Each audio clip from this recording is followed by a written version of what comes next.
You're listening to Video Vila Podcast. Today we're reviewing The Shining by Stanley Kubrick.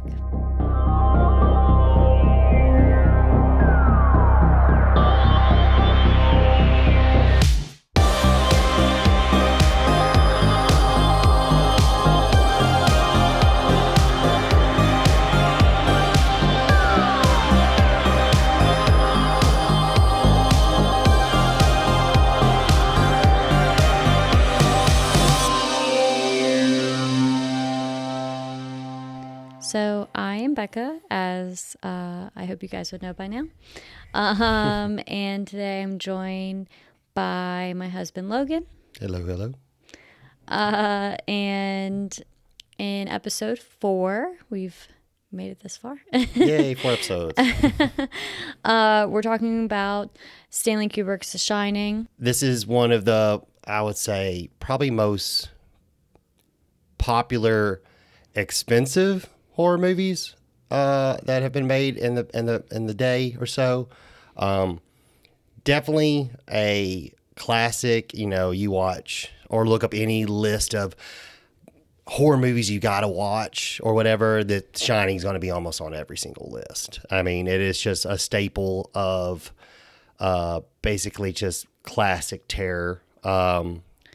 Lucky, I started to listen to audiobooks. So I actually, before we reviewed this movie, actually listened to the audiobook.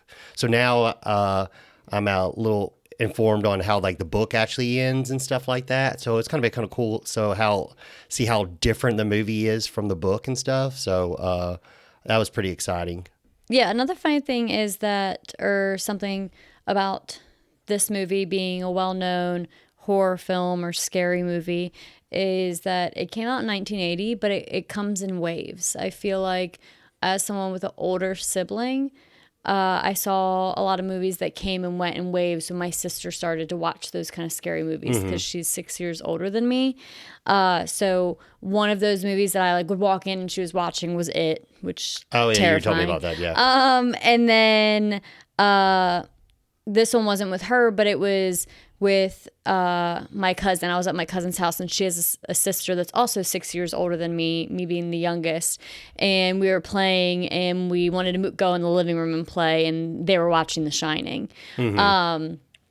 which was another film I didn't want to walk into and watch. Yeah, yeah. I mean, this movie, it's funny because I'm not going to lie, the first time I saw this movie, probably I believe I was 15 or 16.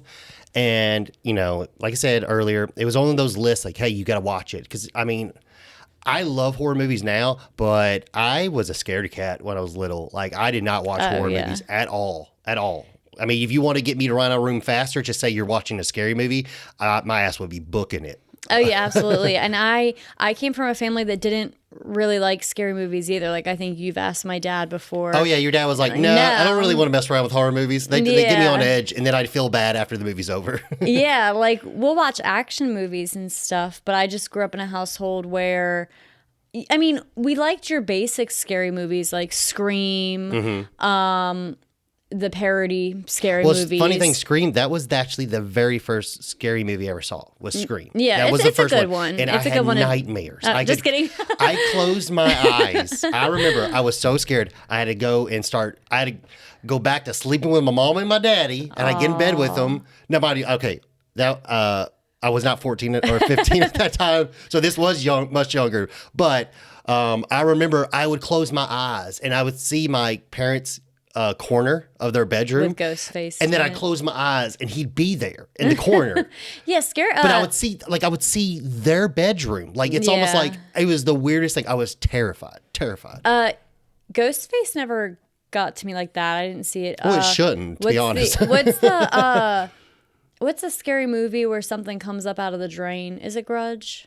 Well, the Grudge is I think something with the bathtub and stuff like that. Earlier one. Something came up out of the drain in the shower and killed the girl when she was in the shower or something of Well, that the nature. Grudge is the whole. Maybe this is a fever dream, but the fist in the back of the head while she's combing her hair in the bathroom and stuff like that.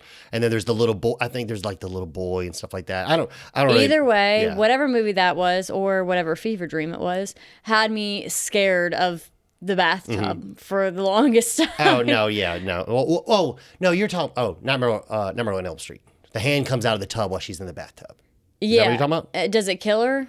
No, Whoever because it is she wakes up. She wakes up, but she starts to sleep in the bathtub. The hand comes out of the water and drags her under. She starts to think she's drowning. Okay, then maybe that was it. Cause I don't know. I was think that's afraid what of the you're thinking bathtub. is, So I would take showers instead, but I would be so afraid to close my eyes, which I feel like everyone's actually afraid to close their eyes in the shower.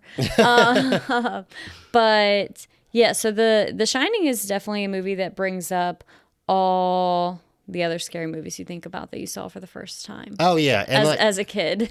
well, like I said, like I saw this when I was, like I say 14, 15, 16, I can't remember. And then I was like, okay, all right, it's okay.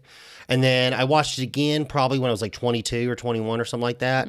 Once again, it was all right. And then I just like rewatch it because sometimes when you see certain movies that you're not big fans of, you don't feel the need to rewatch them. And then I was like, like I said, like I got the app and I started listening to audiobooks through our library. And I was like, I need to rewatch this now. Now going back and rewatching it, I do like it.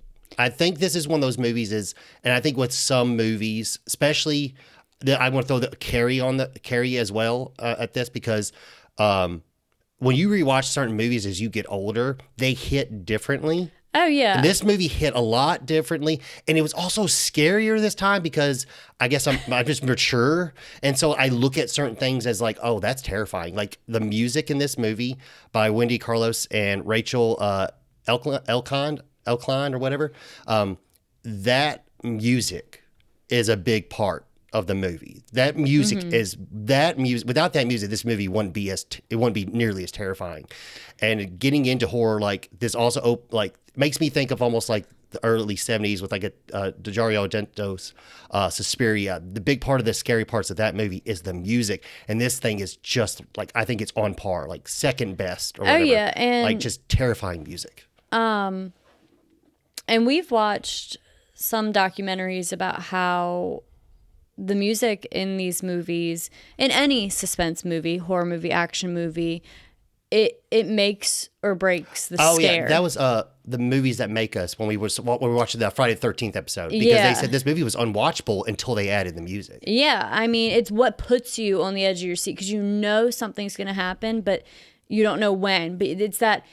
It's a signal. It's a signal in your head to know that Halloween. Something's going to happen. Yeah. John Carpenter. I mean, every kill had that freaking that. Which fun fact? Synthesizers.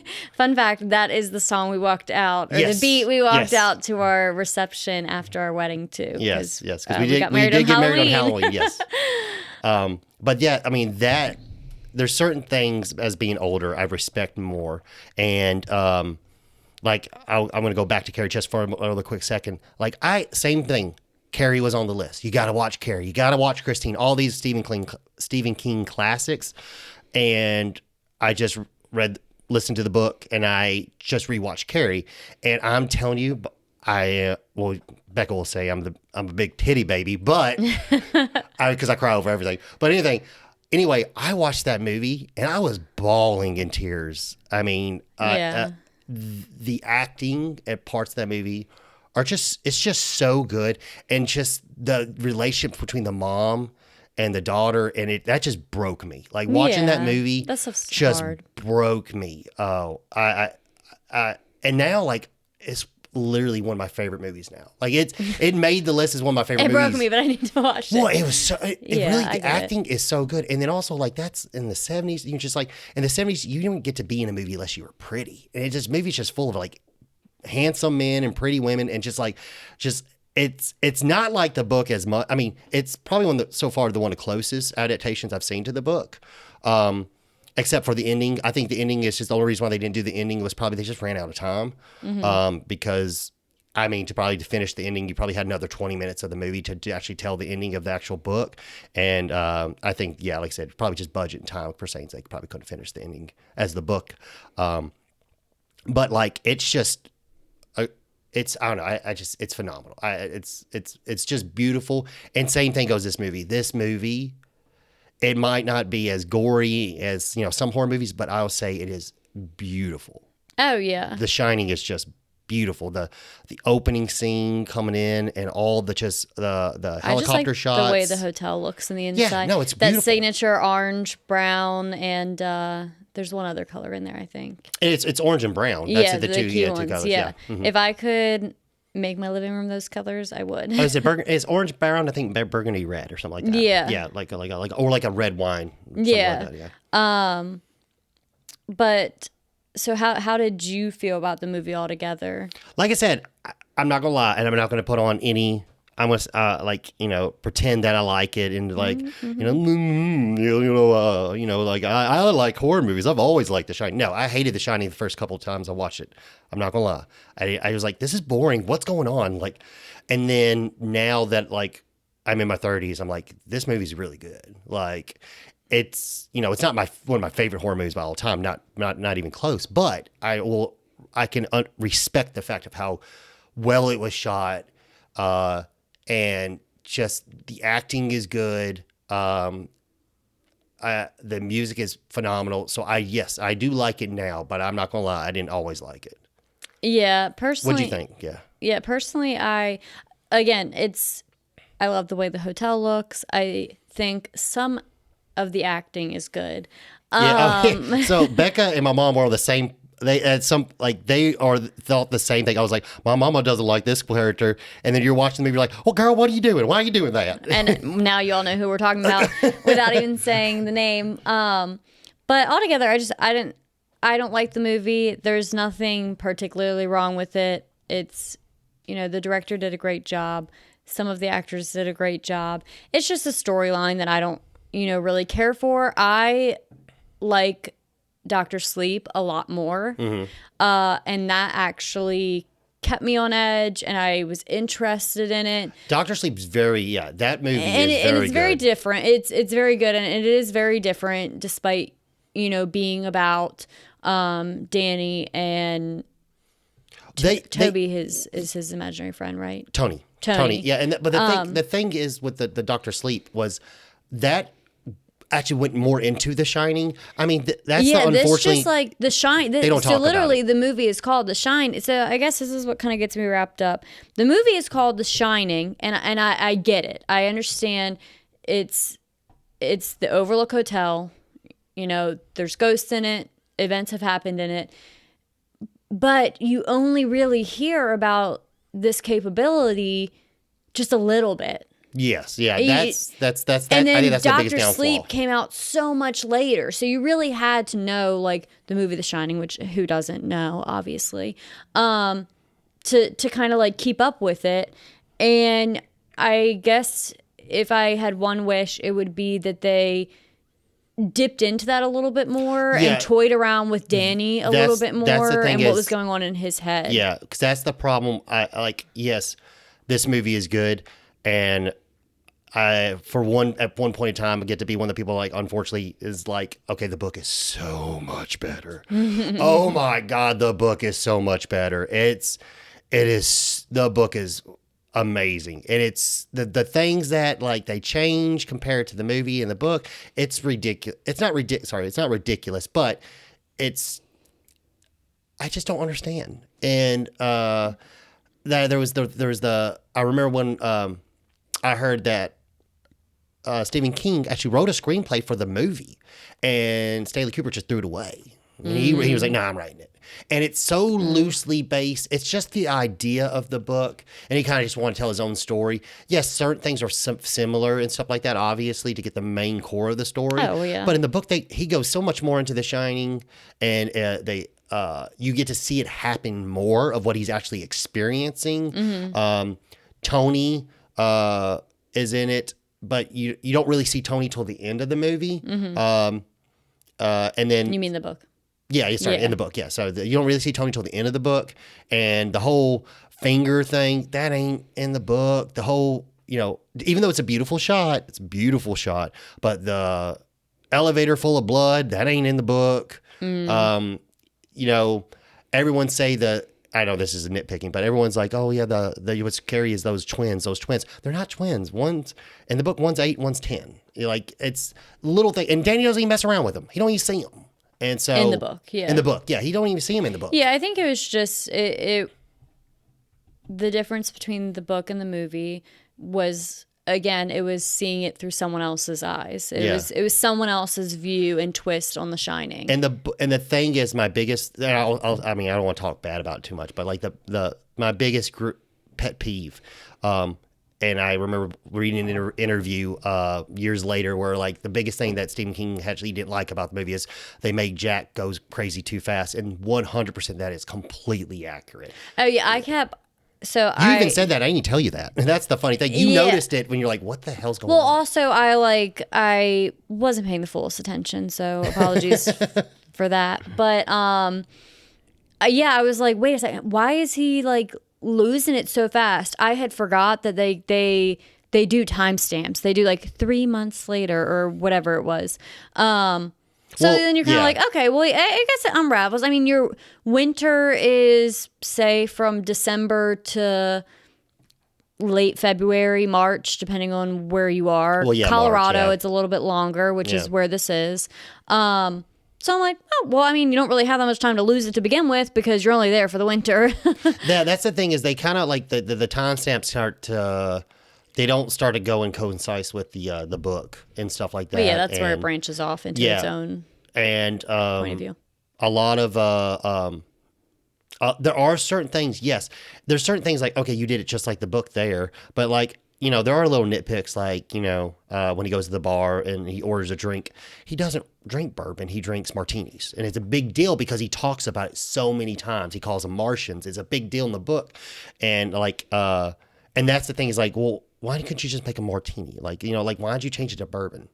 I think those little things I didn't understand. Like, if you want us to believe this is Jack, in some parts of the movie, they almost rely on you to know about the book because there's parts of the movie that show up. They don't explain. You just see it, and they don't ever explain it. And it's like, well, you don't know what it is unless you read the book. Yeah, I think what you're faced with is a challenge that a lot of people that read books and watch movies or watch movies and then read the book, they are not, usually more often than not, they are not meant to mirror each other exactly, especially when you're talking about a different writer and a different director. I'm just talking because we were talking. Yeah. But I get, don't get me wrong, every bad thing I say, I get it though. I get it. I'm just, that's my personal thing, absolutely. I get it. Like, I would say I didn't see I haven't watched the miniseries that came out in the 90s. I do know it's more accurate to the book. And little things too, like this, I don't know, I'm a stickler for this, but like, I know Shelley Duvall has had blonde hair before. And I don't know why. It's the smallest thing I know, but Wendy, they talk about it vividly, her blonde hair and stuff like that. There's multiple scenes where Stephen King's very descriptive when he's reading the room to you and explaining what's going on. It's very, very specific about blonde hair. It's like, why didn't and I don't know if that's Stanley Kubricks oh, I don't want you to dye your hair or whatever, but like, when did the book come out, or when was the book written? 76. 76. Okay, so it was the book, then the movie. 76 or 78, something like that. Okay. It was one of those 2 years. I can't remember because it came out. The movie came out like 3 to 4 years later after the book was written. I didn't know which one was first. Yeah, because I think that's his fourth book or third or fourth book that he wrote. But anyway, I don't know. I know I'm a stickler for little things like that. And like I said, I'm not holding anything against anybody. I'm just saying, like, it's the easiest thing you can do. Just dye your hair, and like, and also like.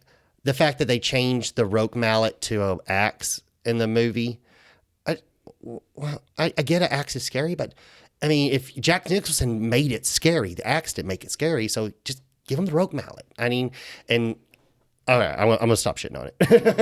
Yeah, I'm sorry. All right. hate to break any hearts, but we're gonna let's press forward. All right, how about you do the Becca breakdown? Yeah, absolutely. So, those of you that don't know or want a reminder, The Shining is about well, it's not.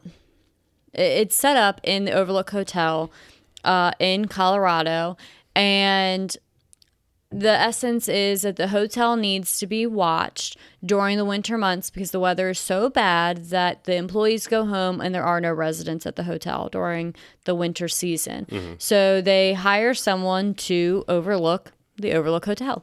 And Jack is a writer with writer's block, and he is looking to kind of get away. He gets an interview to be the watchman or the overlooker for the Overlook Hotel. I love that double entendre. Yeah. So he nails the interview. He gets it, but in the interview, they had mentioned that the previous watcher or tenant of the hotel went crazy and murdered his family. So they just let Jack know that, and Jack's like, okay, whatever. Doesn't really think anything of it. And he goes back or he gives Wendy a call and tells her that he thinks he got the job. And Wendy's a little bit hesitant because Danny is showing resistance to going in general to the hotel. And Danny is already an off kid. They know something's different about him. He has his imaginary friend who he talks through mostly his finger, named Tony. For some reason, I always want to call him Toby. And he keeps asking Tony, why don't we want to go? Why don't we want to go? And Danny's parents don't know this, but Danny can see things that are going to happen. He can see spirits. He has this kind of...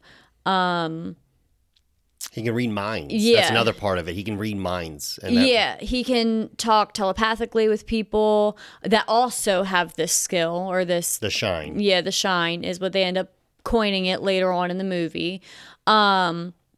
So he starts to see that things are going to happen at this hotel, and he doesn't really know what, but things have happened and things are going to happen. Reluctantly, Jack drags everyone to the hotel. They're going to do it anyway. This is his job. He needs to break the writer's block. They need to support him. You can already tell right off the bat, Jack is, he's abusive. He's controlling in a sense. He's having a really rough time. He really feels like Wendy should be supporting him. And this hotel is exactly what he needs. And you can already tell, one, not only is something off with Danny, but something's off with Jack. Like, what the fuck is wrong with you? Yeah. Like, chill out. Like, he's just so on edge. Which, if in the book, the funny thing in the book, which they never talk about in the movie, he's a recovering alcoholic.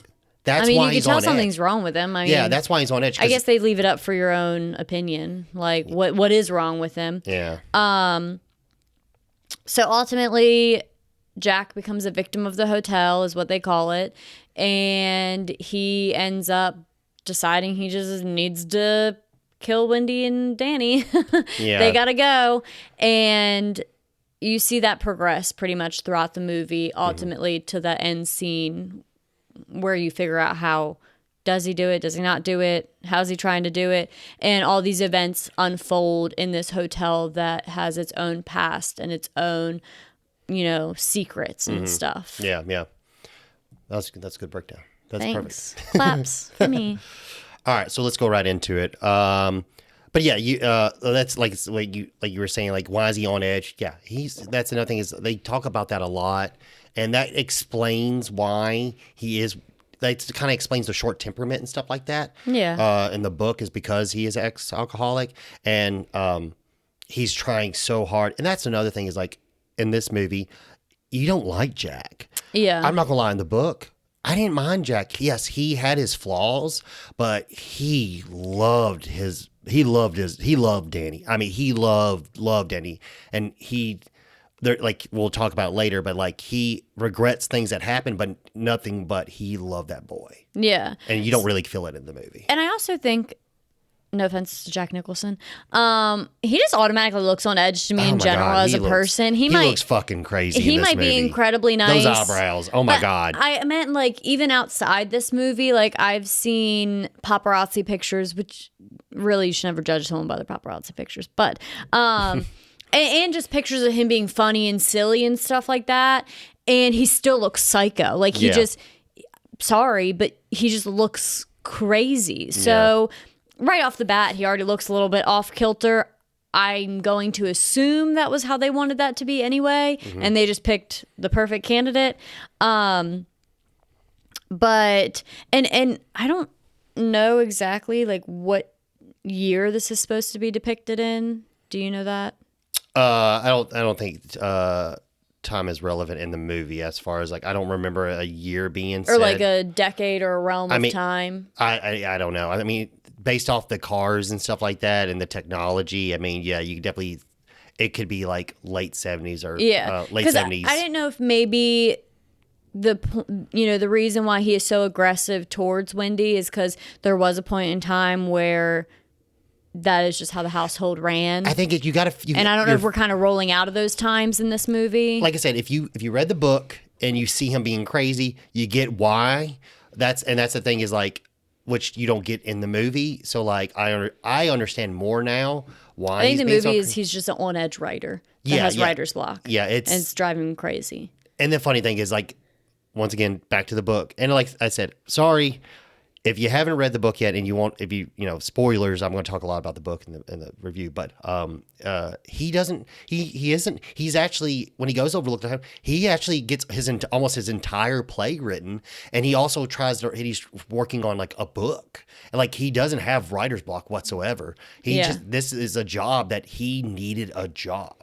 And this was a good time for him to go somewhere where he knew he wouldn't be able to drink and it would force him to be clean because they're going to be locked up there for so long and there was no liquor at the hotel. Yeah. Is just on edge. And Wendy's main focus is like she's a mom. She's trying to support Jack, but she knows something's different is different about Danny. She's trying to advocate for Danny. She's very compassionate towards him. She is very patient with him. I don't hate all of Shelley Duvall's acting in the movie. I do. She really is very lovable, and I do have a soft part in my heart for her. Like I do like seeing her on the screen. I really do, and she's very unique, and I really like her look, her vibe, and stuff. And there's parts of the movie where like she's just so sweet, and he's just so fucking mean. Yeah, that. More or less, I don't like her horror acting. Her scary movie acting was like, oh my gosh. Girl, get your shit together. Yeah. Hit it with a damn bat already. That's what I was like, hit it. You're literally like just missing. You're just swinging. I obviously shouldn't want to hit him. And I think that's supposed to highlight her submissive nature, that, flight rather than fight. But damn, just hit him in the head already with the bat. Yeah. But... it's one of those things that we're like, I mean, also maybe that was the point. Maybe that was the point. Like, get you on the edge of your seats. Like, God, just do it. Like, maybe that was the point of yeah. So, I mean, I'm not. There's always scary movies like that. There's always a reason to something. I might just be picking on it. Like how many times did they kill Michael Myers? Yeah. One too many. One too fucking many. All right. But all right. So let's go in and start the review. So the movie basically opens up. You get this beautiful shot of some mountains and like a lake or river or something. It's just beautiful, and that music, just chilling and haunting. Yeah. And we see this bug, which is very descriptive. That comes from that definitely comes from the book. We see this yellow bug making its way to the Overlook Hotel for the interview. So basically, Jack is on his way to the Overlook Hotel to be interviewed by Mr. Ullman, which in the book is they hate each other. Like from the first time Jack meets him, he just can't fucking stand him. And they really play that character differently. But in the movie, Mr. Ullman's in a couple of scenes and you never hear about him again.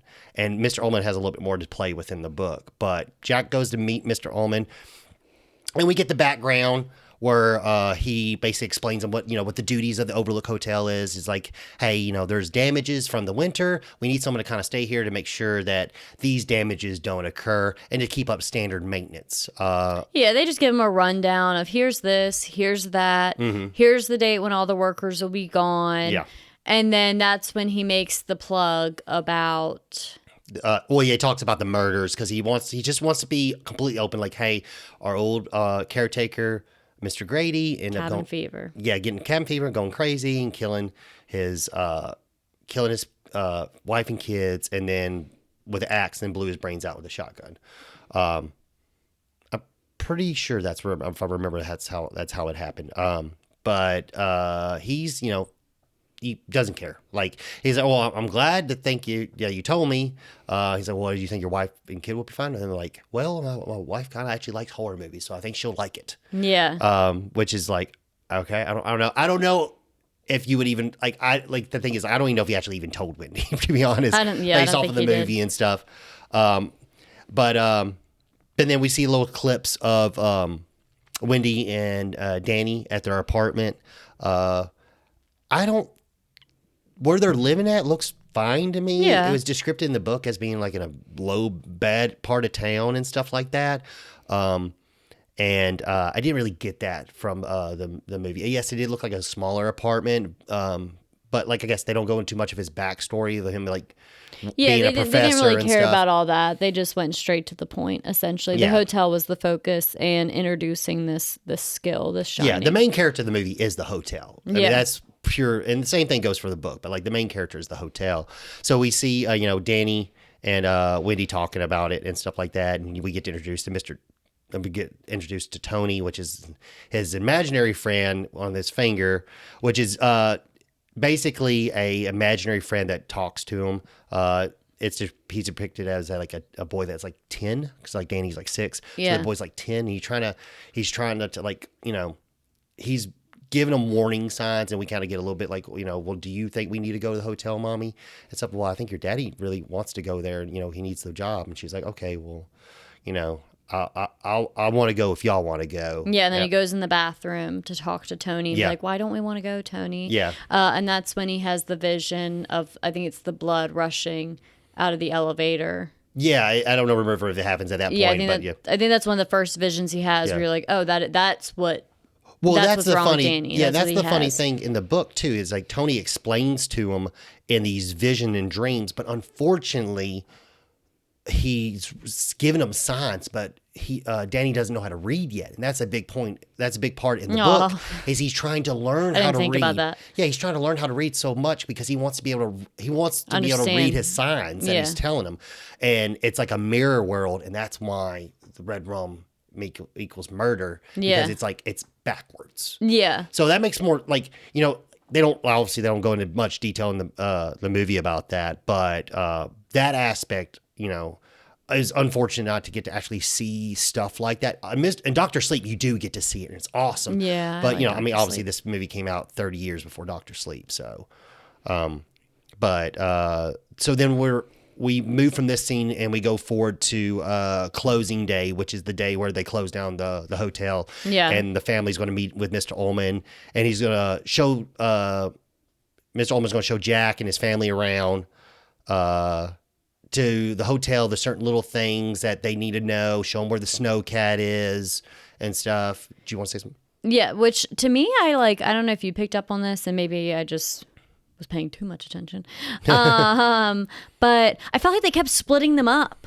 Yeah. Like, I'm sorry, but if I'm like looking at a hotel or a job site or a house or something with you, I want to stay and look at all of it together. And I think I think it was on purpose. Yeah, because you felt uneasy, and I think that was done on purpose. Yeah, because you're like, stop splitting them up. Like, and then eventually they break the adults away from Danny, which is a key point because during closing day is also where they meet Dick Halloran. Yeah. Which they called Danny Doc, and then Dick Halloran. I was going to say they called him Doc. Yeah. But and so obviously it is important eventually that they split up, because it gives an integral moment for Danny and Dick Halloran to sit down and essentially realize they have the same skill. Yeah, and that's a cool thing is like, so like you're right with the splitting around. That doesn't happen in the book. I mean, they pretty much stay together. It was driving me crazy. Like, Yeah. stay together. Yeah, and that could have been like we were saying. I mean, they could have been doing it on purpose, you know, Yeah, to make you most feel likely. uneasy and stuff like that.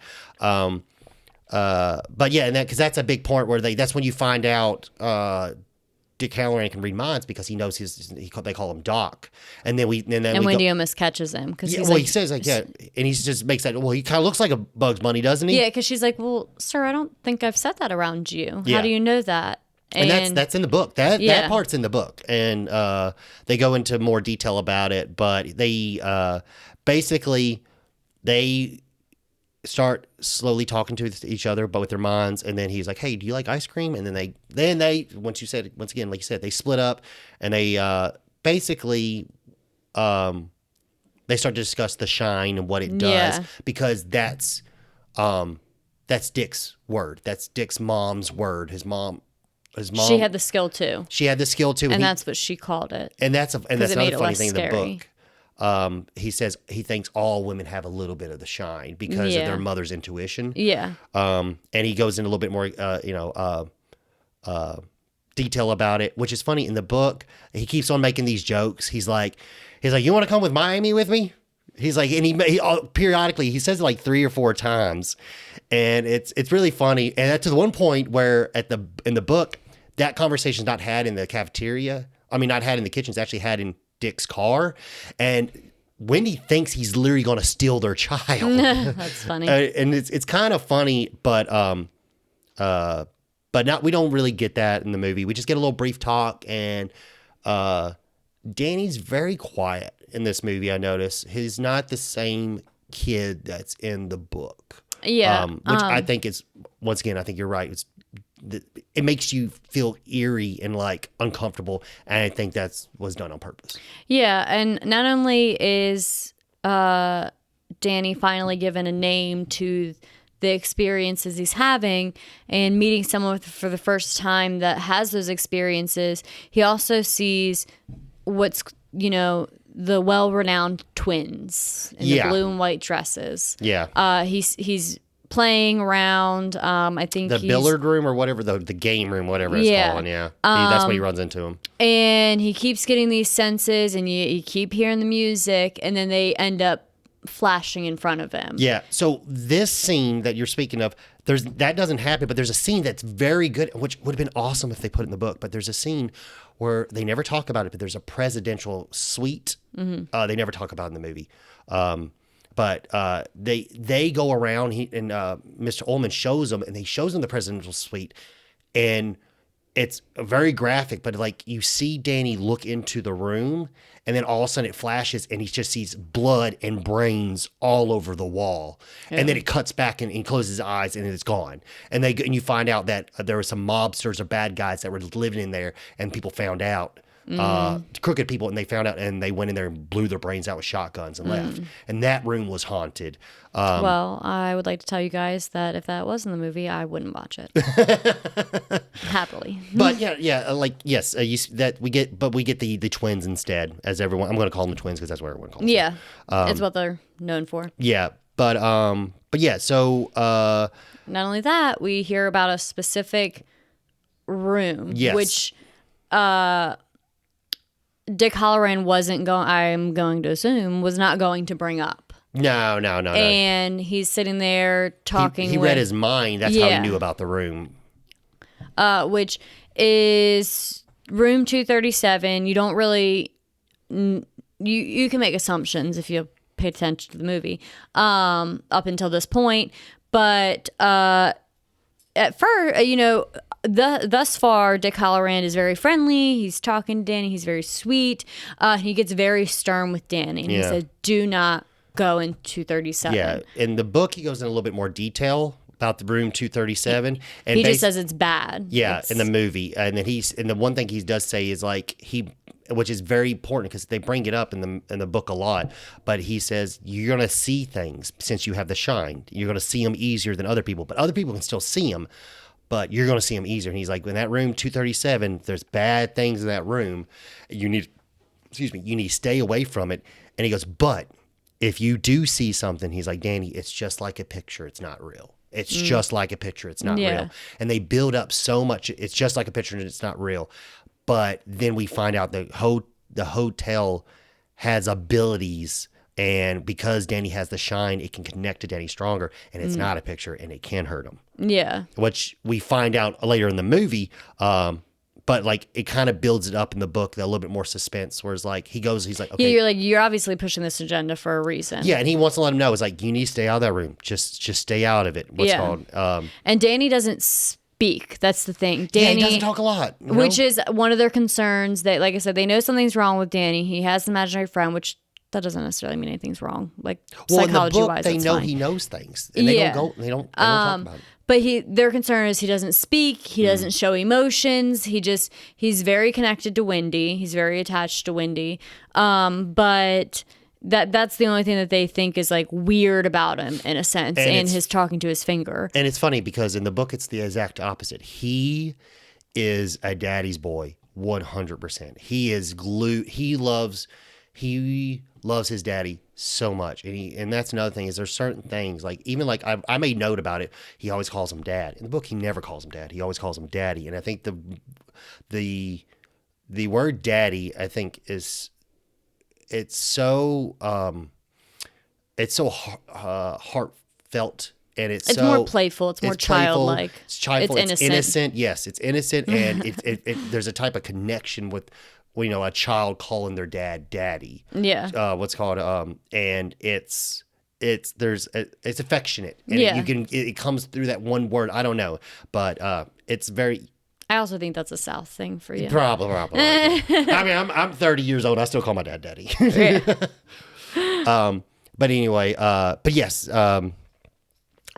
we get the talk about the room 237 and stuff, and then after we kind of have this conversation, it goes to a month later. So now that was October. So now I'm assuming it is sometime around November now. Yeah. Because it's supposed to be a month later. And we see Wendy and Jack waking up for breakfast. Jack still hasn't went crazy yet. He's just grumpy. He says a little side comment, so there's a little bit of shade where it's like, hey, how about Wendy's like, hey, how about we go out and do something or whatever. He's like, I kind of need to be writing on my book, Wendy. I mean, I don't know if I got time to do that. It's like, okay, you've been there for a month. Yeah, what you been doing? Yeah, right. And it's like, okay, all right. And then we get to see basically oh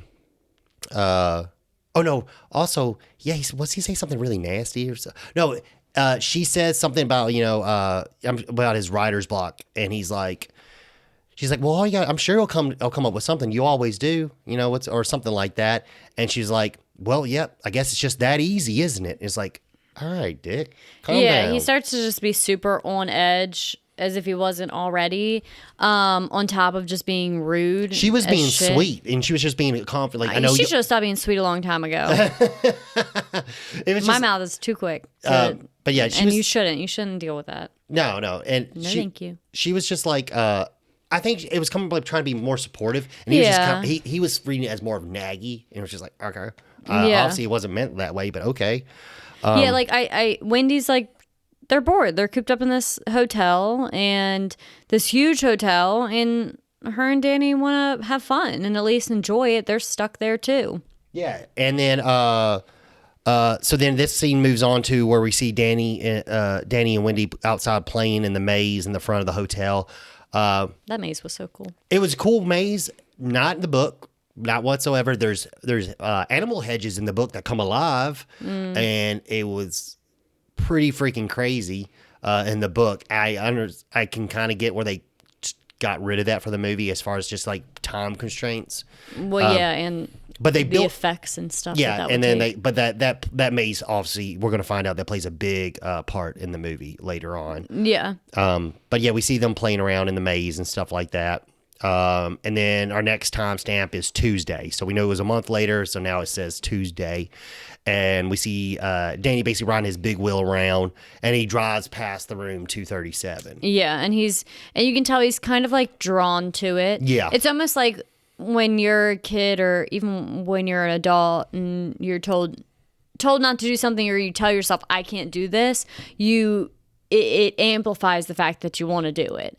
And he's kind of drawn to it, but and he has this thing that's pulling him to it, but he still listens to Dick Halloran that he shouldn't do it, to stay away from it, that it's dangerous.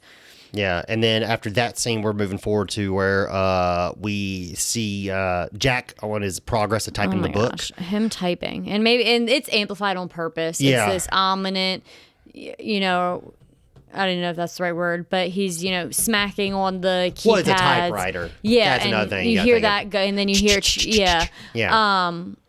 And Wendy again is just trying to be a wife, keep him company. Just checking in on him. Again, she's bored too. They're all stuck there. They're stuck there for 5 months, and she's just coming in to say hi, and he just goes ape shit on her. Yeah. I mean, it's like, once again, like we said earlier, going crazy way too fast. And he just starts just cussing her out about coming to visit him, and what's you break my concentrations. Now I got to restart. But what I will say though, if you look at the table, you can see him looking at a scrapbook. Okay. Once again, not explained, but that's actually part of the book. He goes in the boiler room. He finds these scrapbook clippings of the history of the hotel. And he starts to want to write a book about the history of the hotel because there's such bad, awful things that took place there. Once again, we don't see anything from it. But I don't know if I don't know if that was supposed to be there, or if I'm seeing something that wasn't you really something, yeah. Or I think it was supposed to be something because it's newspaper clippings and it's a notebook. And the history of the hotel is important because it's the secrets that the Overlook Hotel which we is never keeping. talk about. We never talk about in the movie. Yeah. But anyway, so unfortunately, Wendy is being very submissive, and she's like, okay, and she just kind of leaves him, Jack, to doing whatever he's doing, being a jerk. Yeah, and Jack pretty much is like, how about this? Moving forward, you don't come in this room when I'm typing. Yeah. Or when you hear this typewriter, you don't come in, and bother me. And Wendy, being her character, she's like, oh, okay, all right. I know, that just made my heart sunk. Like, hearing someone talk to someone like that, I was like, oh, girl, you don't need it. You don't need it. And that would annoy me. I'm like, stand up to him.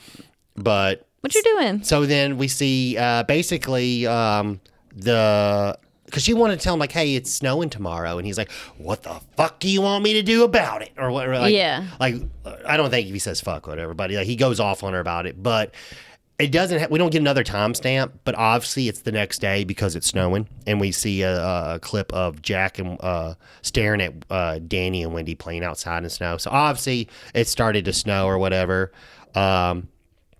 So then we get another. I hope I didn't put this by. I hope I didn't do this in error, but we get another Tuesday.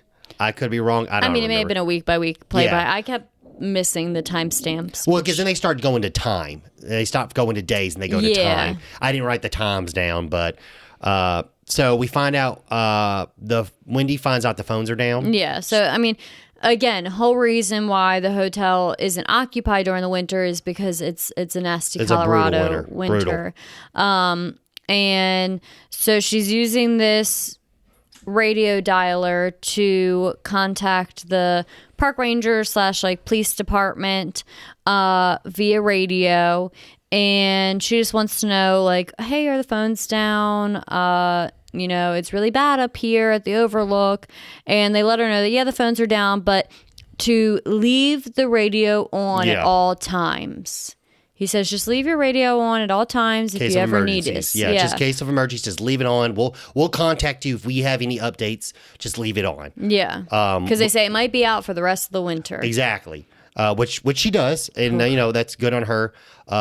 Then we see Danny riding his big wheel again, and comes to that creepy inn. You don't know where they're going. Where he's going in the big wheel, and then turn the corner. I know. Bam, every time I'd start to hear the big wheel, because a lot of things in this movie were noises. No, like I said, not even just music. It's all done on purpose. Yeah, but not even the music, but like the just the noises in general that like they definitely played into that sense. So every time you hear the typewriter, every time you hear the bouncy ball, yeah, or every time you hear Danny's big wheels, because they made a very distinctive sound running on the floors in the old hotel.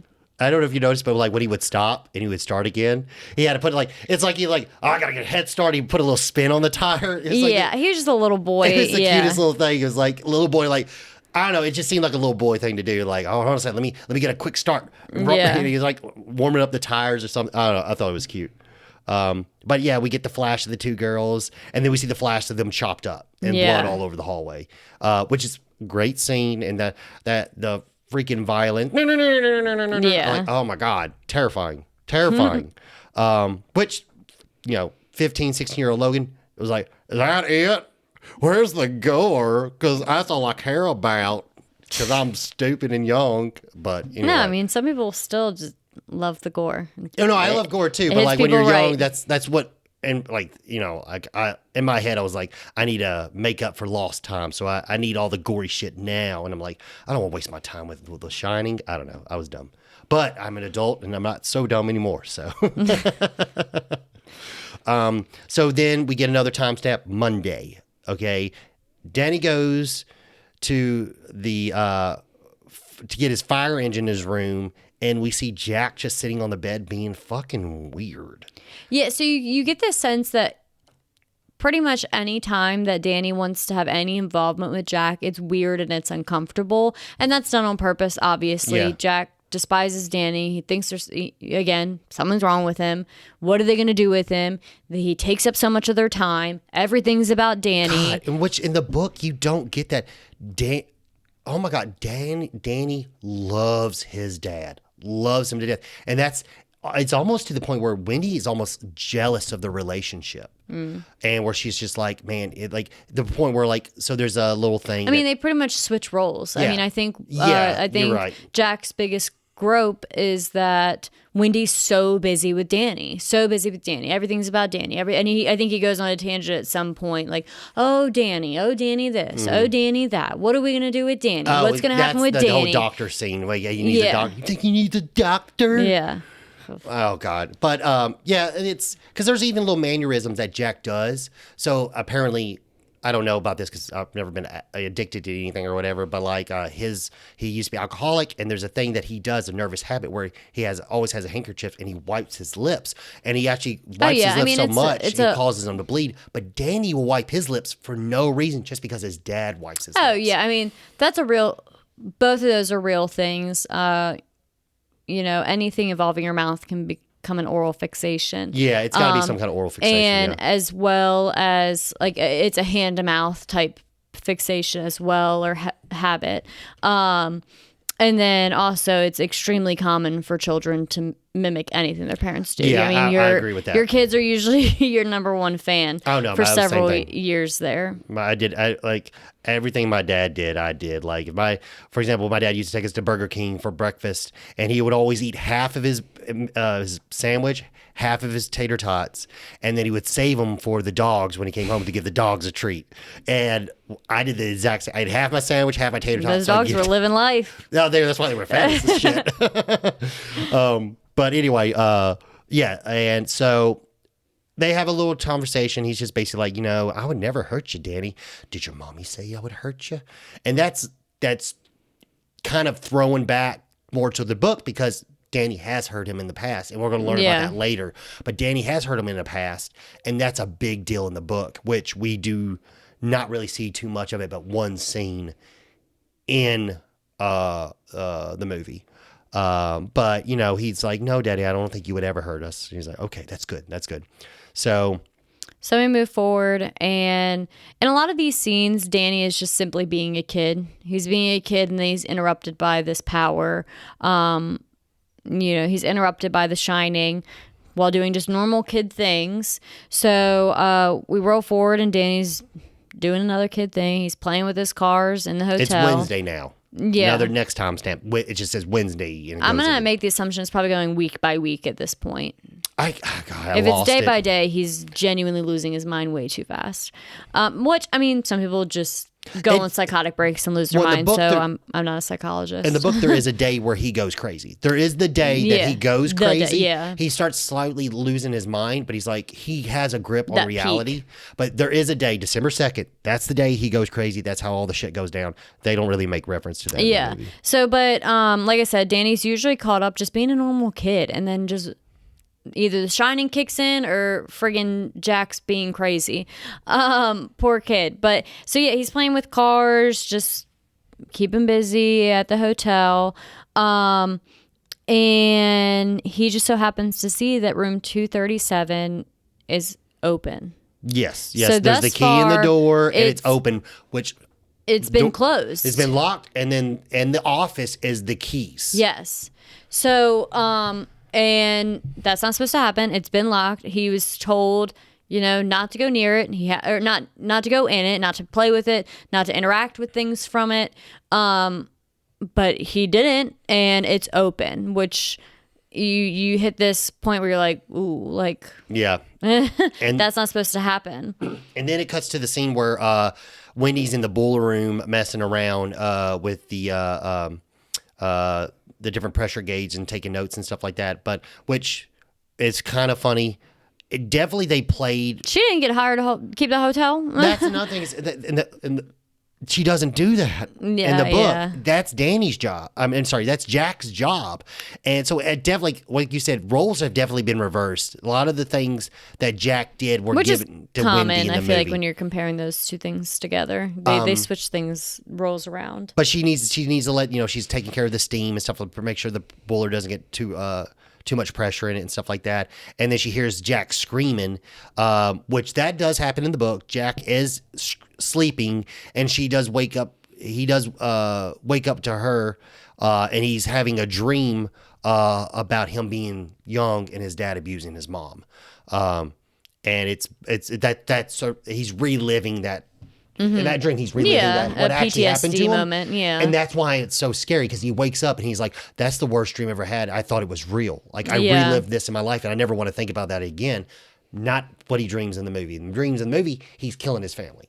That's the dream in the movie, which is not by the book, but like the main meaning of the scene is still the same. Yeah, waking up from screaming. But the difference is, like, in my opinion, Jack doesn't really show any like concern to the fact that he like wants to kill his family. Like, he's unfazed by that, in my opinion. He only gives a shit about his writing, and it's almost like he likes the feeling of going crazy. At this scene, you do see him kind of like getting teary-eyed, and he is really out of it. But it just seems fake. It switches very fast, because now we see Danny shows up with the bruises on his neck, and she thinks he did it. And which in the book makes sense when she assumes that, because he accidentally broke his arm that one time, which we'll talk about in the next couple of scenes. But in the movie, you're like, why in the world would you just automatically assume that your husband did it? He was just sleeping. Because he's an asshole. He could have done it before that, or could have pretended being sleeping. He walked in on him sleeping, and all of a sudden Danny walks in from the complete opposite side of the hotel with bruises, sucking his thumb, on his neck, and she automatically assumes he did it. He's like, what? Well, she was down in the boiler room. It could have happened whenever. You think that's inevitable?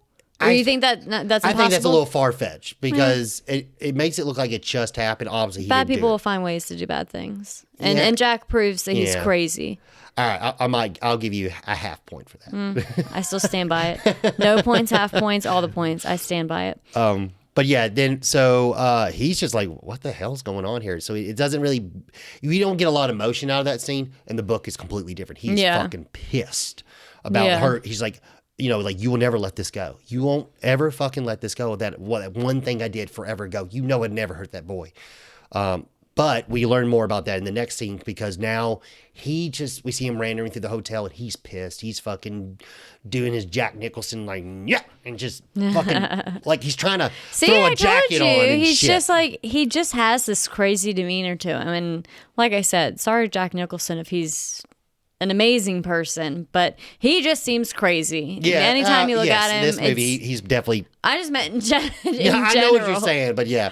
But he goes to the bar to like blow off some steam, basically, and now we start to see the crazy wheels start to turning. He goes to the bar and he's greeted by someone who shouldn't be there. Yeah, these people are all in his head. Yes, it's a ballroom full of people. Not yet. This is that's the second time. You're talking about the first time. Yeah, this is just when he meets Lloyd. Yeah. And basically Jack sits down, has a conversation with someone who should not be there, and is basically talking about how he would like a glass of bourbon, and he's like, I have 2 10s and 2 20s, and I thought they were gonna be here all the way till May. And he opens up his wallet and it's all empty. And then Jack's like, hey Lloyd, how's my credit? And he's like, credit's just fine, sir. Which is, I get that. That's very similar in the pretty much book. Now you're entering a point where you're like, okay, Jack has entered a true like cabin fever psychosis type episode. Yeah. Like he's no longer just like on edge. He has now turned that table and is in a complete mental deterioration. Yeah, 100%. And then this is when we hear the story about him accidentally breaking Danny's arm. Yeah. He accidentally broke Danny's arm when he was 2 years old because when he walked in his study, he saw him pouring beer on his work that he had. I mean, and like, mind you, this is before digital, that everything was just hard copy only. So all that stuff was like... what you wrote is what you wrote, and it's all you got. Exactly. And that was just ruined. And he gets angry, and he goes to spank him, and he goes to grab his arm, and he just grabs it a little too tightly, and he's a little 2-year-old and breaks his arm. And the way he tells the story, it's very crazy. Yeah. In the book, he's very sympathetic. And he's like I said, this is a point in the movie where Jack just entered that dam breaks. He is crazy now. It's lifted up. He's not just an asshole. It breaks and the floodgates open and he's entered a psychosis and he just doesn't give a shit. He leaves it for a second. There's a little bit later in the movie, he's not crazy. But this is like almost, I would say he's at 65% crazy now. Which when you're talking about mental health, that's like common to jump off the deep end and then come to, you know, metaphorical shore for a little bit and then go back. Yeah. And he talks about with Lloyd, it was just accident, but, she'll never let me let it down and stuff like that. And like I said earlier, we see him drinking bourbon. In the book, it was martinis. But they talk a little bit more about the scenario and the Overlook Hotel and stuff. Wendy comes to basically find Jack at the bar and tells him the story about the old woman who strangled Danny. And now at this point where she's like, okay, I don't think you did anymore. Danny said some older woman strangled him. And she's like, well, we're the only ones in the hotel. What are you talking about? Yeah. He's like, no, it's in room 237. Someone strangled him. A woman in a tub. You need to go check it out, Danny. We're not alone. He's like, okay. So kind of similar how it happens in the book. But we see the next couple of scenes, we're going to see a little bit of The Shining a little bit more, but... now we enter a turn of a page where, we saw Lloyd, again, not supposed to be there. At this point, you've only seen Danny interact with things that are not supposed to be there, the twins. But now these people just start flooding in. Yeah. So he goes up to 237, and that is... where he enters the bathroom and there's this younger naked woman. Jack goes room 237. Jack, sorry, not Danny. Yeah. Now Jack's seeing people. He saw Lloyd and now it kind of just steamrolls. The Overlook Hotel affects all of them. Wendy's the strongest at getting affected, so she has the most offense.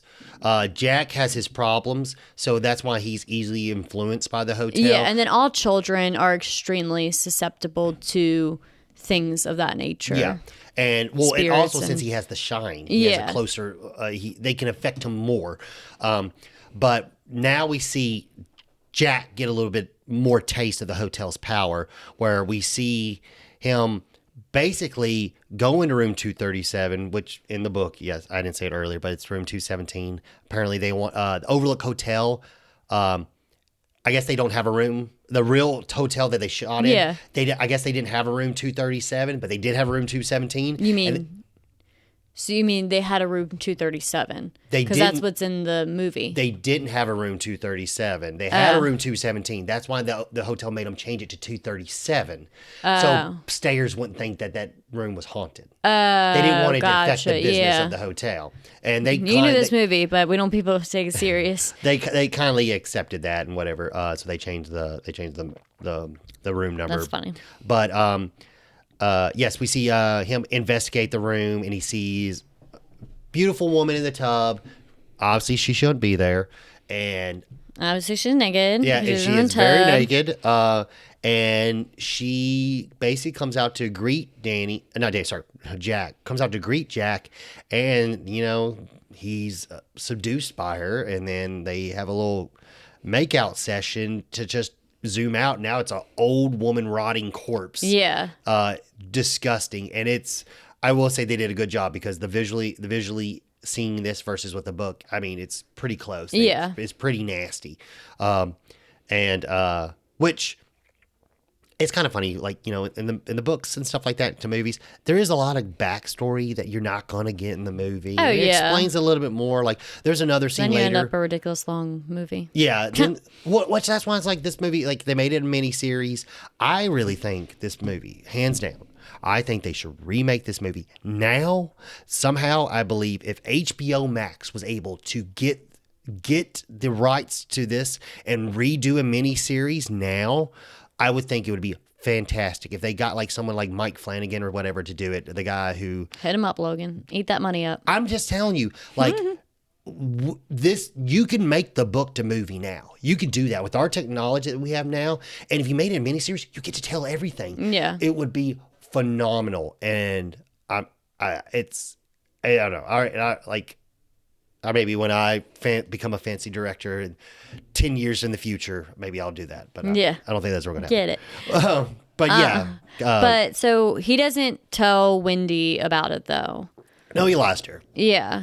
Of course. I mean, that's not shocking. Well, the hotel wants him to lie to her. Yeah. And Wendy is like, okay, I've had it. We're like, I want to leave. I want to go home. Like, I don't want to be here.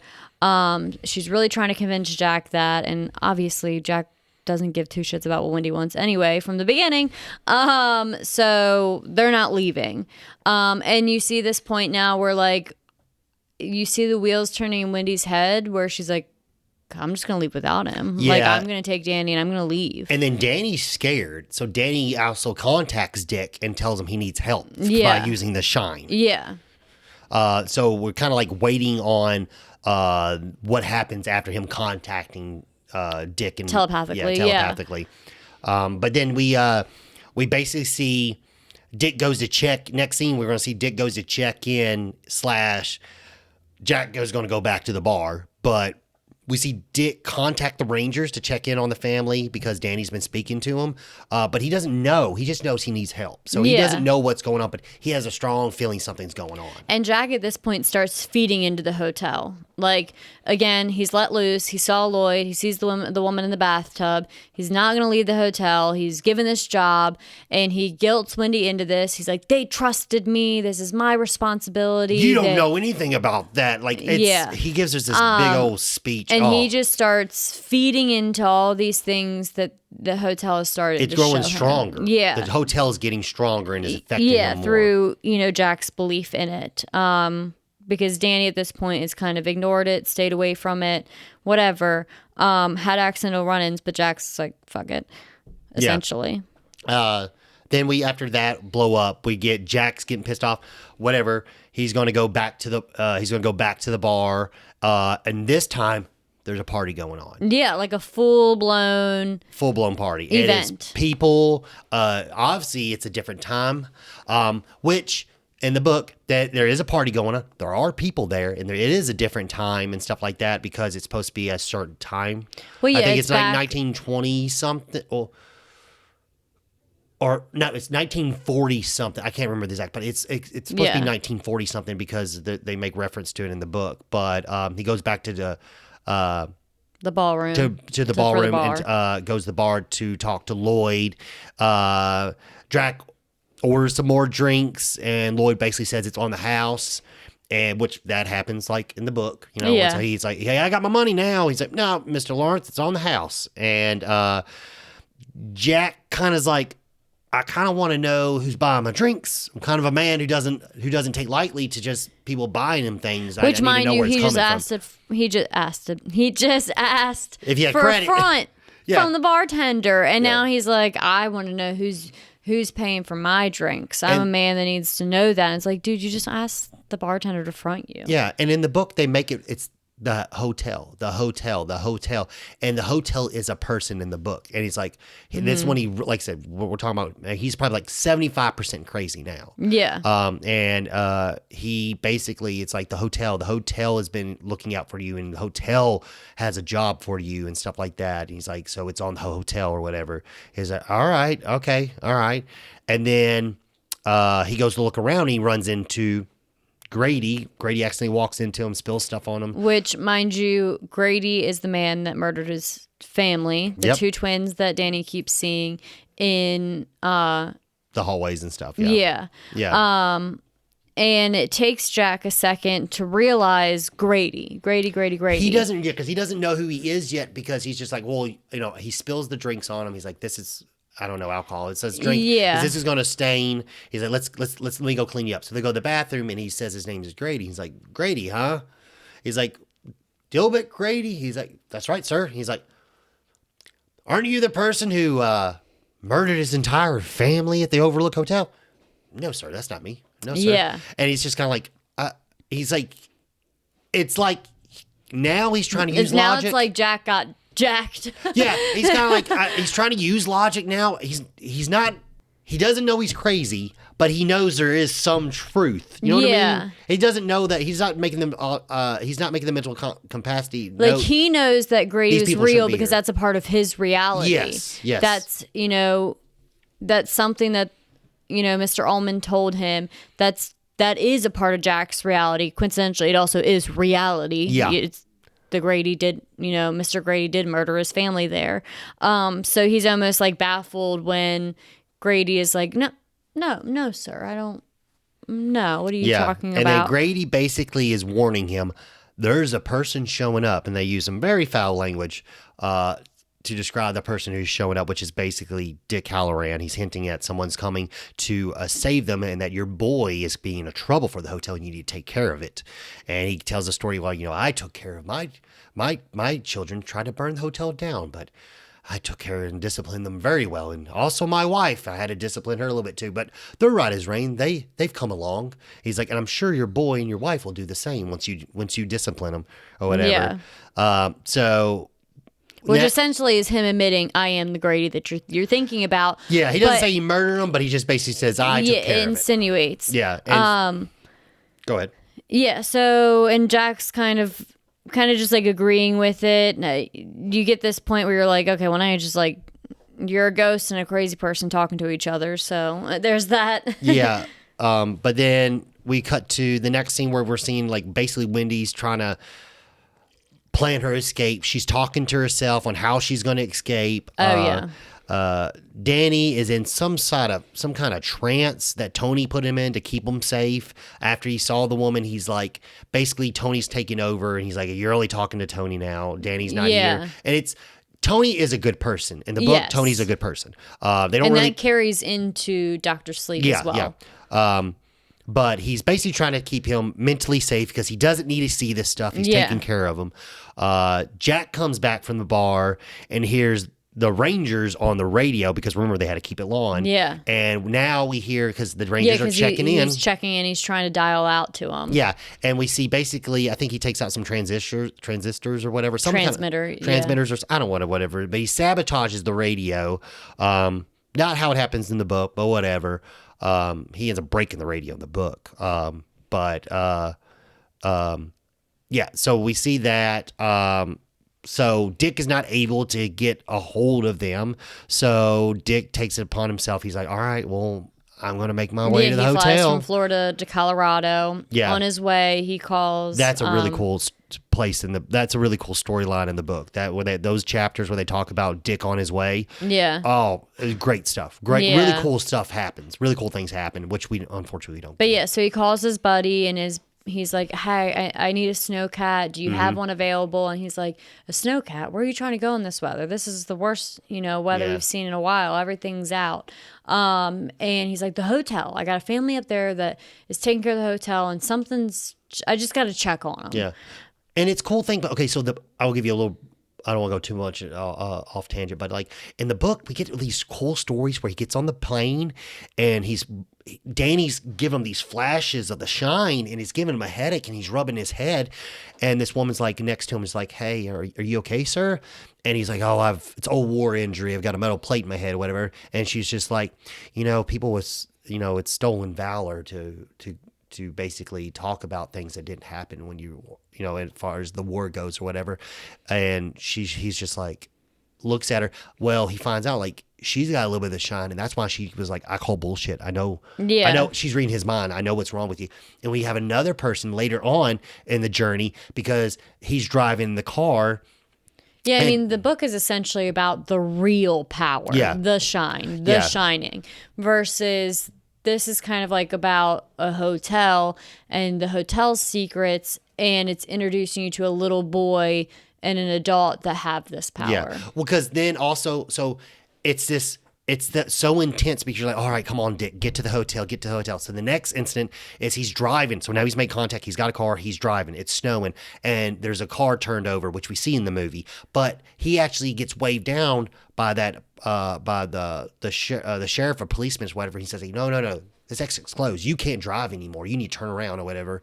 And he's like, listen here, I don't know what I got to do, but I got to go so-and-so. He's like, all right, well, he's like, if you're going to go that way, what you're saying is, I don't believe it, but for some reason I trust you. Yeah. And that person, he noticed, had a little bit of the shine too. Yeah. Because he was able to like, I know this man's telling the truth. He gives a big story why he's got to go there. He's like, I know this man's telling the truth, so I'm going to let him go. Yeah. And it's so funny. Every person he meets, they give him a little bit of things for his journey. He gets a jacket. Oh, he gets gloves, mittens for the gloves. He's like, and he's like, all right, go to so-and-so. He'll rent you out a snowcat. This is where he lives. This is where so-and-so is at. Well, it's a snowmobile or whatever. But unfortunately, we don't get that. But that's a really big build up or whatever that kind of falls flat in the movie that we don't get to see. But anyway, moving forward. So the radio is sabotaged. Dick is on his way. He talked to his buddy. He has a plan to execute when he gets there. He gets there. The weather's horrible. In the meantime, while Dick is trying to make his way to the Overlook, Wendy is going to leave. Yes. Whether she, leaves with Jack and Danny or just with Danny, who cares? She's going to leave. She's gearing up. She can just tell that something is, she already could kind of tell. She knows something's wrong. And she needs to get something's the fuck out. wrong. Her husband's losing it.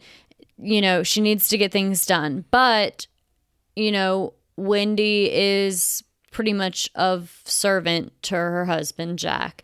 So she wants to leave with Jack and Danny. So she goes back and she's still trying to talk to Jack about leaving. Like, just trying to convince him to leave, trying to explain to him why they need to leave.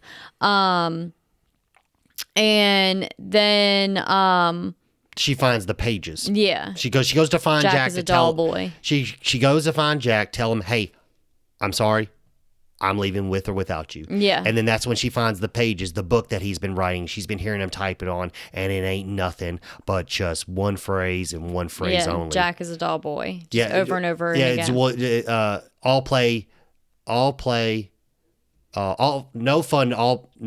play makes Jack a dull boy. Yeah. And it's just over and over. And then we just get some just terrifying music that's just deeply unsettling in this scene.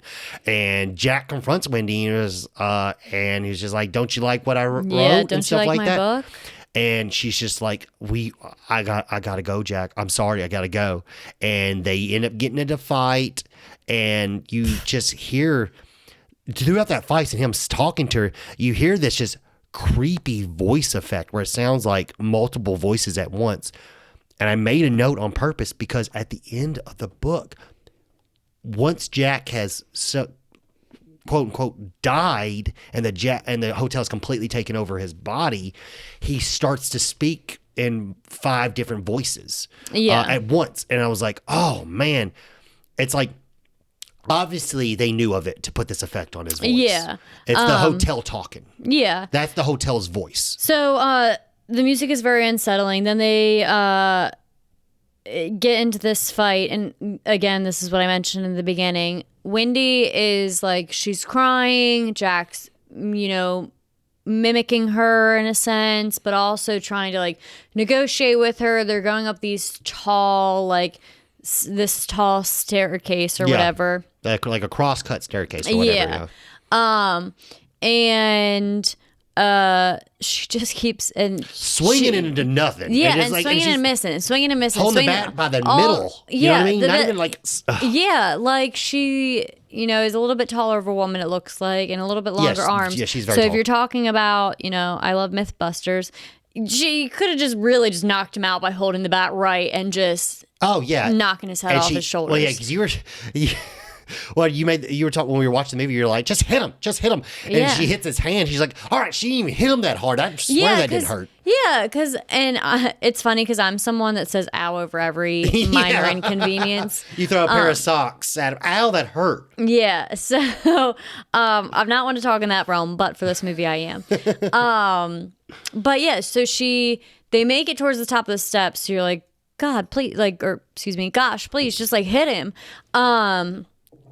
And she like whacks him on the hand. Not even that hard, mind you. She's like barely swinging it, holding it. And he like flips out. Like, ow, Wendy, that hurt. I'm like, man, it did not hurt. You're crazy. Yeah. Literally, you're going crazy. Why would that hurt you? You're like, you're going through it. She basically ends up knocking him backwards and it ends up falling down the stairs. Yeah, tears up his head and knocks him out. And she drags him to the pantry. Could have happened a minute and 30 seconds earlier. She just knocked him right on the head. Which this takes place different. This whole scene's different. It happens in the bar. She actually takes a empty wine bottle, hits him in the head. All right, we like Book Wendy more because she's Book more Wendy aggressive. Is a badass. Book Wendy don't take no shit. Yeah, Book Wendy is awesome. But unfortunately, I love Shelley Duvall. She's not Book Wendy by any means. Yeah, but yeah, like I said, she did great acting up until she stabs him in the back of the book with a knife. Yeah, the butcher knife that she has, she actually stabs him in the book in the back. With it. But that, like I said, she does really good acting. She does very good with her motherly instincts throughout the movie. It's just when it gets down to this actual like horror action scene, is where it's like, oh my gosh, she beat the shit out of him with a bat already. Yeah. So she ends up knocking him out, and in that scene, that takes place at the bar, and her and Danny both drag him to the pantry. But in the movie, she drags him to the pantry by himself.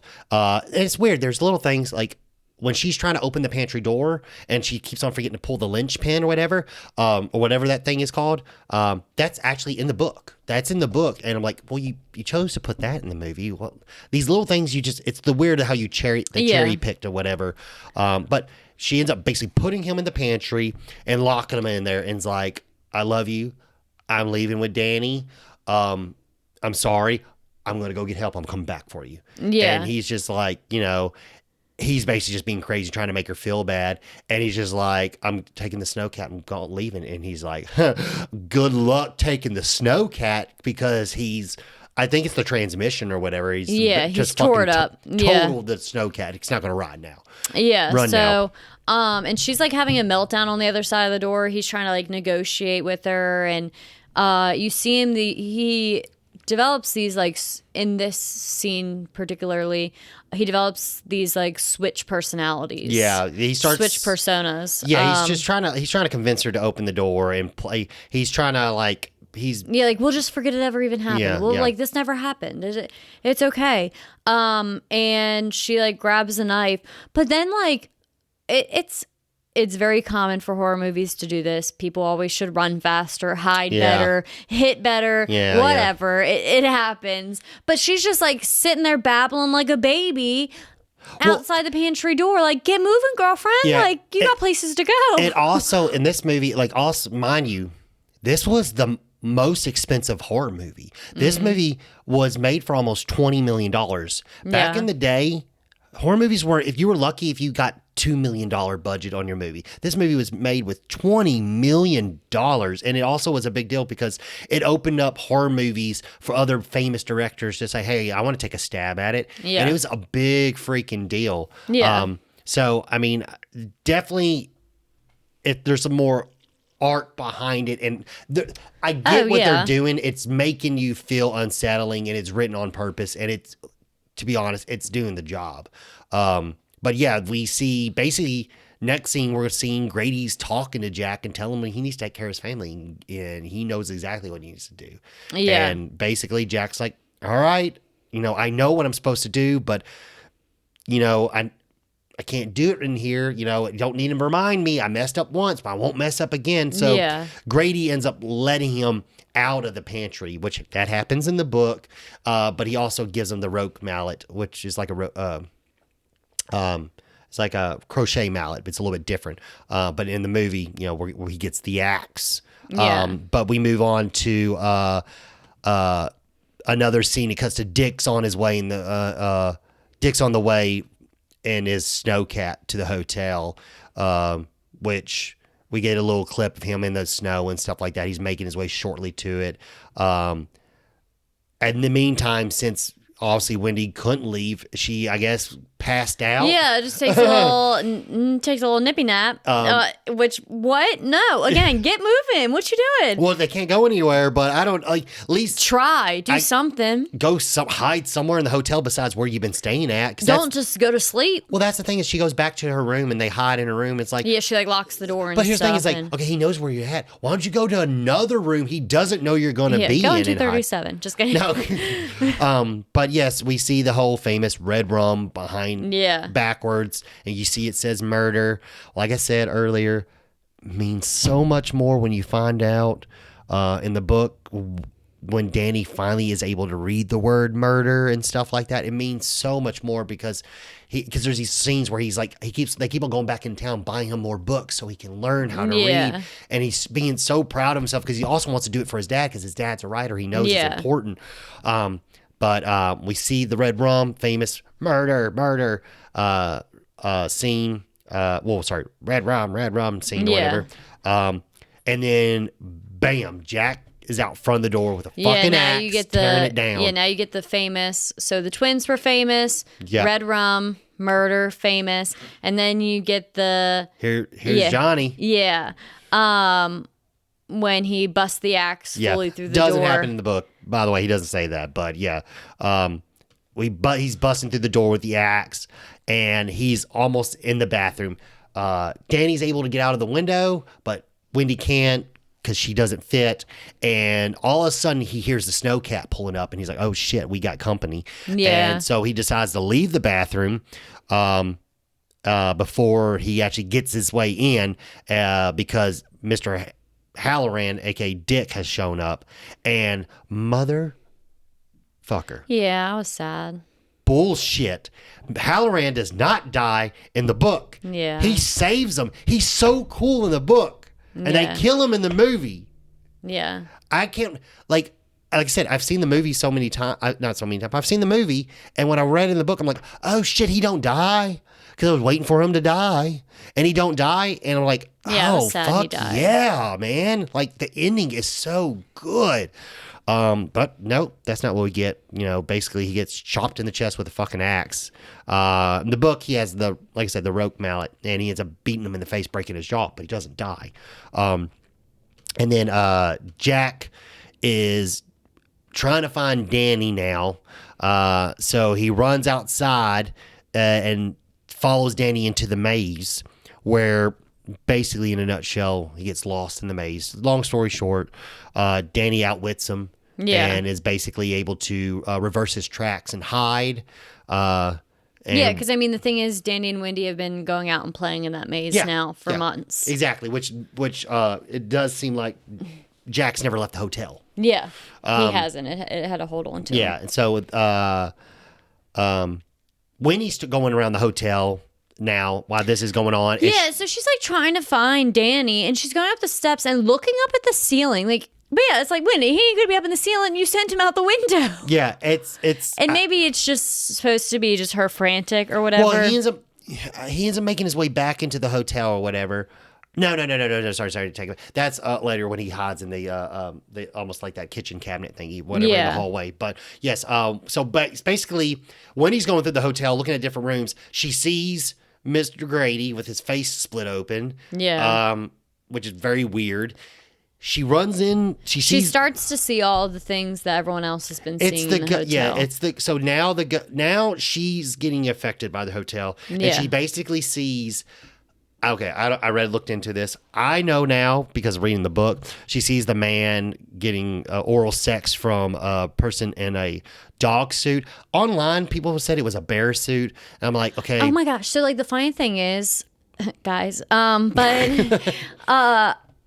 Right before we watched The Shining, and we had been talking about it, we knew we were gonna watch it. Logan was listening to the Audible, but I follow a bunch of like horror and Halloween and movie stuff on Facebook, and I'll be damned. Your phone's definitely listened to, in case anyone sadly didn't know that for some odd reason. But someone coincidentally posted a screenshot of that page. And people were like, this scene didn't really happen. Well, this scene was in the UK cut, not the US cut. Mm-hmm. And I'm thinking back, I'm like, I don't remember this scene. Mind you, I haven't seen this movie since I accidentally saw it at my cousin's house. Mind you, I was in like early elementary school. But I'm like, the hell? What? Yeah. Where is this in this movie? And I'm like, okay, maybe it was in the UK cut. But then I thought that was so funny that once we watched it, I was like, oh, wait. I guess it is in the USA, the US one, whatever version we have. I have the Blu-ray version of the Blu-ray 4K version, whatever. Yeah. But yeah, so I was like, the hell? What does this have to do with anything? Which is a fun thing. Once again, when I was younger, I saw this movie, like, what the fuck is this? What the fuck's going on here? What the hell is this shit? I mean, I understand why I didn't see that part as a kid. And the thing is, I didn't understand it. And then now after reading the book, I'm like, oh, well, there is a character who's gay, and that someone dared him or something like that to wear a dog suit to that party that's happening at the billiard room. Yeah. And that is the character. Now, if you look online, some people say it's a man in a bear suit. It's supposed to witness X, Y, and Z. I'm like, I don't think so, because it makes too much sense for it to be a dog suit, and there's a character in the book that wore a dog suit that was homosexual, and it was that person's partner. Yeah. So it makes sense to have a homosexual scene with the person in the bear suit. Yeah. You mean in the dog suit? In the dog suit. Yeah, because I feel like that was a dog. How was that mistaken as a bear? Which you don't understand if you haven't read the book. You're like, what the fuck is going on? Yeah. And then we see Wendy see. I think it was just supposed to be craziness. I think it just like not a scary movie, but the end of Sausage Party, where you're like, what is happening? The orgy, orgy scene, yeah. But yeah, then it bleeds literally. So she's starting to see all the crazy shit. She sees the giant. She runs into Dick. Dick's fucking dead, unfortunately. God rest his soul. But then she sees character. The ghost in the hotel, all the dead bodies that have been rotting away to nothing but skeletons, and all the cobwebs. She sees the blood elevators and shit, and the music. Like I said, once again, A+ music. Terrifying. Yeah. Terrifying. Just pure terror. And then we cut to Jack. She finally gets out of the hotel, and Danny has lost Jack in the maze, and they are able to escape on Halloran's snow cap. Yeah. And able to get out, and then it cuts to the next day. Jack is frozen popsicle, basically. Yeah. And that's the end of the movie. Jack Frost, which is also a movie. That's the end of the movie. The book, Dick Halloran gets up. Sorry for anyone that this is just absolutely spoiling that wanted to I'm watch. sorry, I got to talk about it. No, you got to leave some of it out. What? All right. What if people want to listen to it? Okay. All right. Well, if you want to really know how the book ends, I strongly suggest either read it or join. If you don't want to know if you do want to find out how the book ends on your own, exit out of the podcast now. Okay. Proceed, Logan. Okay, cool. So basically, there's a one-on-one scene with Danny and Jack, and I love this scene so freaking much in the book, where Danny's like, Daddy, it's not you. It's not you. It's the hotel. Daddy, you're not doing this. The hotel's got you. The hotel's got you. And he's just like, and somehow, mind you, at this time, Jack has been stabbed in the back, beaten up pretty bad, and he's cornered Danny into a hallway, and he's going after him with the rope mallet to basically beat him to death. Yeah. On another floor, you've got Wendy's knocked out. Her back's basically broken after fighting with Jack, and Dick Halloran's passed out because he got knocked in the face. His jaw's broken, but he's not dead. Both of them are not dead, alive. So, Danny's basically just like, Daddy, you got to fight it. It's the hotel. And he stops, falls to his knees, and he just looks at the ground and says, Danny, run. Danny, run. He's like, Daddy, you got to come away. He's like, Danny, run. I can't hold it too much longer. You need to go. Yeah. And basically, the way I interpret it, I don't know if this is true. Basically, the hotel retakes over Jack, and makes him bash his brains in with the rope mallet. And it's very descriptive. There's chunks of skull and stuff like that falling off his face. His face is mutilated from the rope mallet. And this is when he starts to talk in the 5 different voices, like we heard earlier. We get to you see that, and when they did that in the movie, I'm like, oh, that sounds so much how like that. I like that sound because now it's not Jack anymore. They're using his body as a vessel, but Jack's dead. Yeah, and now it's the hotel embodying Jack trying to kill him. And he's able to run away, run past. When he goes to turn around, he makes it towards Danny, and then then he realizes, I believe Danny says it to him. He's like, you forgot one thing. And he's like, I haven't forgot anything. I've got everything I need. He's like, you didn't let out the pressure in the boiler room. And that the pressure gauge need to be let out every single day for the boiler room before they wouldn't blow. Yeah. And so basically he's like, oh shit. So he leaves and he goes down to the boiler room instead of killing Danny and the rest of them. The hotel takes Jack's body, makes him go down the boiler room because he's going to go to relieve the pressure. While Danny goes back and is able to find Halloran and Wendy laying on the ground. They were able to wake them both up, and basically Danny gets them to come to, and Dick reads Danny's mind for a quick second, understands the scenario of what's happening, and basically Dick gets up and he tells basically they tell, hey, you need to get some coat and shoes for you and your mom. And he runs in the bedroom, and then he's like, I think we have enough time. And then he reads it again. He reads the scenario, what's going on in the house, uses his shine, finds out they don't have time. He picks up Danny, throws him on his hip, and then he picks up Wendy, throws her on his hip as well. Mind you, Dick Halloran in the book, big motherfucker. And Wendy's petite and small. He throws her both on his hip, and he's books it out of the hotel. Is fucking running and then Jack gets to the hotel and he relieves the pressure just in time, but it's too late. The hotel's going to blow. And just as it blows, Dick has got Wendy on one arm and Danny on one arm, and he's booking out the front door, and he blows and it throws them forward outside, which mind you, which I didn't talk about earlier, but there's I did say about the animal hedges or whatever. Yeah. Well, they come alive and start to attack them in the book. But basically, they go outside. That sounds wild. As the hotel, if any of you haven't realized, I didn't listen to the book. It's wild. And as the hotel's burning and stuff like that, so the hedges start to die as well. Yeah. And he goes out and gets he goes out to get some covers of the shed because it's fucking winter, and they didn't have enough time to get stuff because they were going to die. Yeah. So he gets some covers out of the shed and stuff.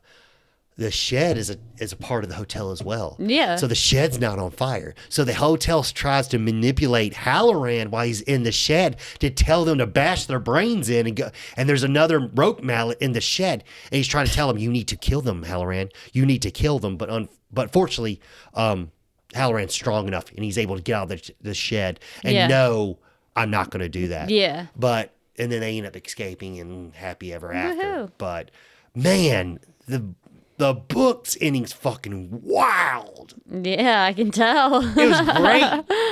Unfortunately, I didn't like the ending to the movie. Yeah.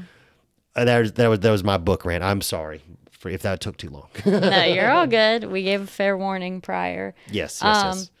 But yeah, so that is our rendition of... That's a review of The Shining. Yeah. Like I said, I liked it. Yes, I don't want people to think anything different. Like, yes, I nitpicked it or whatever, but that's where we're here. We're just talking. I can still enjoy it and have problems with it. Oh, yeah. I didn't like it. But again, that's a me thing. But it's still, whether I like it or not, it's still a hit. Again, it's one of those movies that we all ran into probably at a young age, or most of us did as one of our first, or first, second, or third scary movie we ever saw, whether intentionally or accidentally, like all of mine. Yeah. But it lasts for years. Yeah. Hey, I don't like it, but I totally would put those colors in my living room. Like I said, Stanley Kubrick was much more of an intelligent man than I'll ever be, and I'm sure everything he did for a reason. It's great. Yeah. I try to watch. It's a very well written movie from start to finish. I try to watch that documentary about it, the Room 237. I'm not gonna lie, I got very annoyed with those people in the movie, and I was just like, y'all are just sniffing your farts. Y'all think y'all just so fucking smart. Yeah. So I was like, I can't do this anymore. So I eventually I'll go back and finish it or whatever. But it is weird to finally be one that, like, I've always read comic books and stuff like that, and I understand changes because there's so many different storylines when it comes to comic books. I understand changes when you make a comic book into a movie.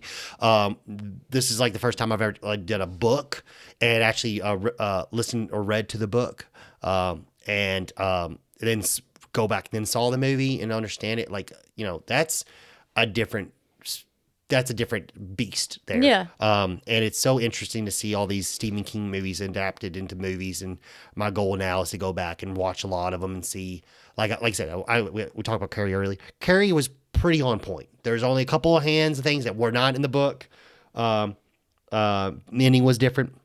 Dead Zone, pretty close. They make some changes, but pretty close. Christine, same thing. The basics is there, but they make some changes and stuff like that. So I can't wait. I will say I can't wait to do Carrie with you. Yeah, absolutely. Because like Carrie's not scary. It's not really scary. It's just sad, and it's like it's a more of a thriller. I like it. But yeah, no, Carrie will be a good one. We definitely have some really good ones coming y'all's way.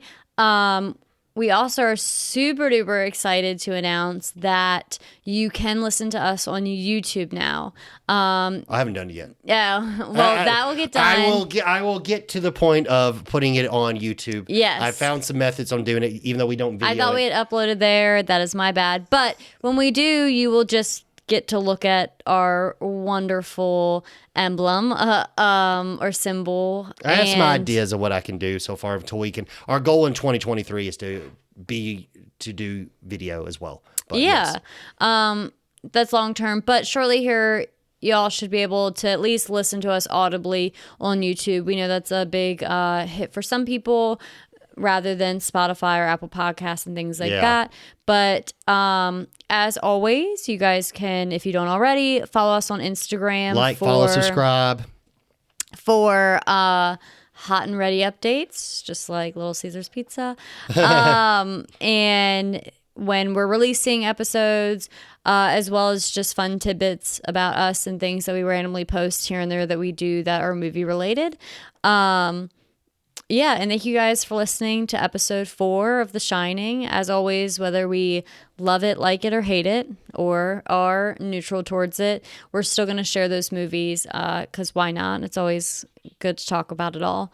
So, yeah, thank you guys for listening to us today. Thank you.